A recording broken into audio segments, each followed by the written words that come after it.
Scott Dolsky. I live on Pacific Street. First of all, let me just say, damned if you do, damned if you don't. Thank you.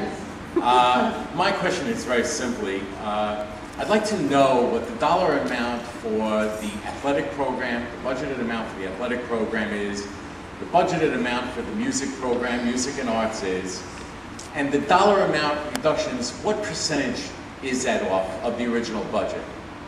Because I know it's $500,000 for athletics and 400 and change for music, but what's the total budget and what percentage decrease is that?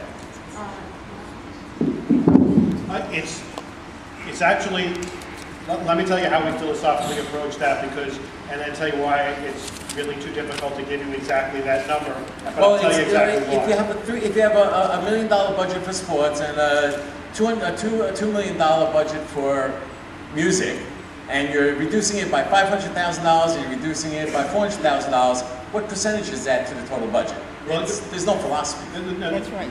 There is, because we approached it to try to have about the same amount of impact in both of these programs in terms of what amount was being removed.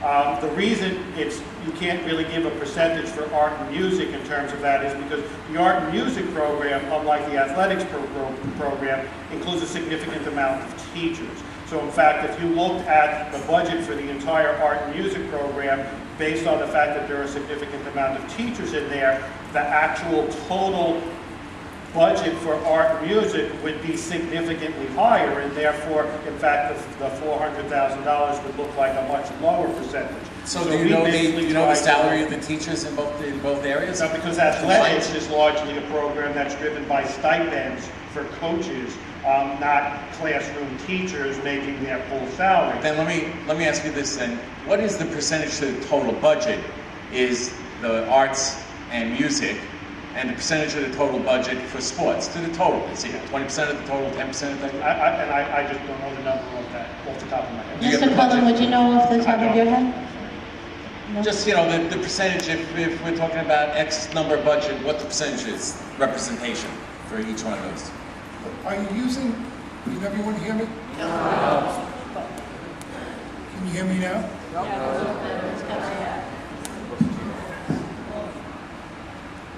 If we're going to use the baseline budget of the May 21st budget, $121.6 million. In terms of athletics is about $900,000. As Mr. Scannell just said, it's primarily stipended type positions.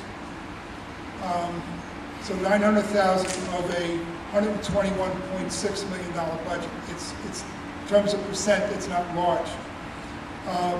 The arts and education, I would have to, basically look into the detailed budget codes and compute that.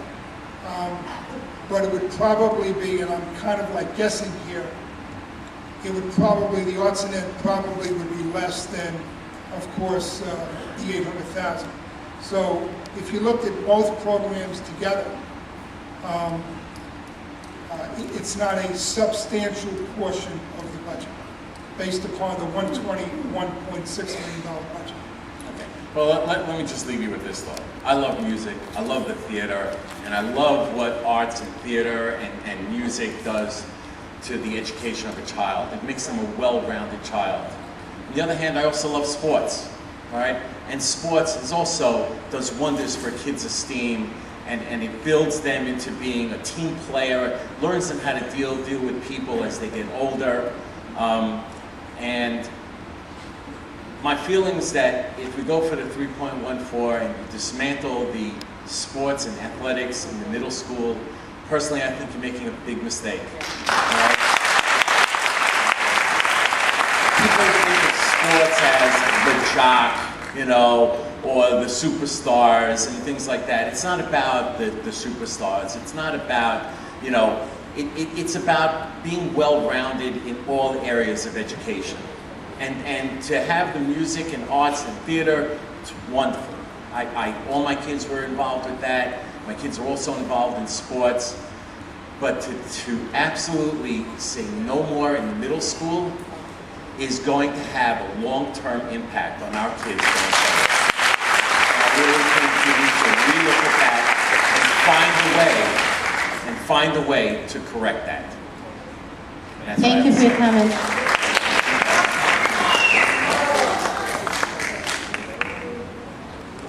Yeah, boo, boo, here we go, boo.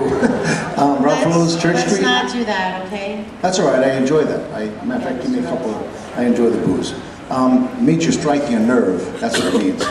My question is, what I don't understand is if we go for the same thing, the governor put a cap on our spending, so there must be a little research on that. I mean, all I'm saying is there isn't a person in this room here that did not lose money and make the same money but lost part of their take-home pay. Everybody in this room lost take-home pay. So what do we retirement, no matter what, just pay a higher tax rate. That goes for, that's how you live.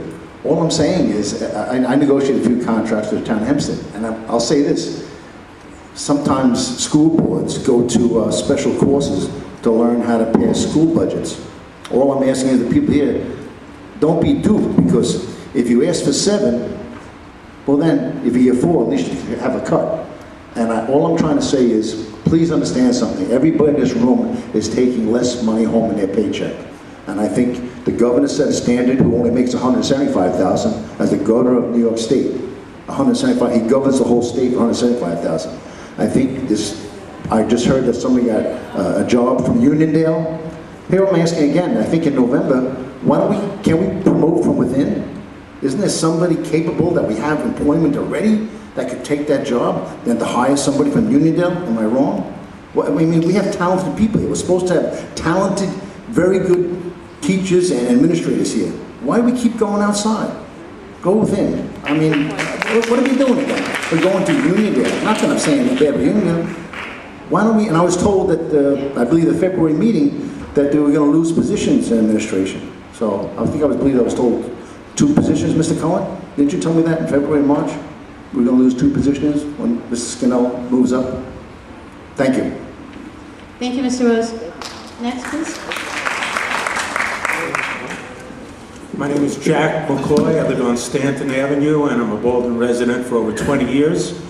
And I heard a laundry list of where the cuts are going to occur in this new proposed budget.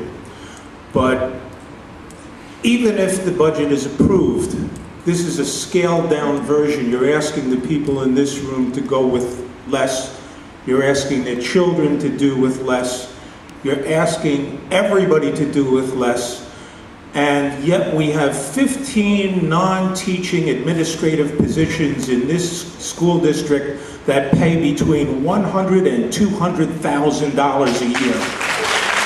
I did not hear one mention that this administration's staff will take a cut, and I think that you need to take a 20% cut across the board, which will still put over $100,000 in the pockets of every one of the top 15 administrators, and it would show the people in this audience that you too have a piece of the pie to deal with.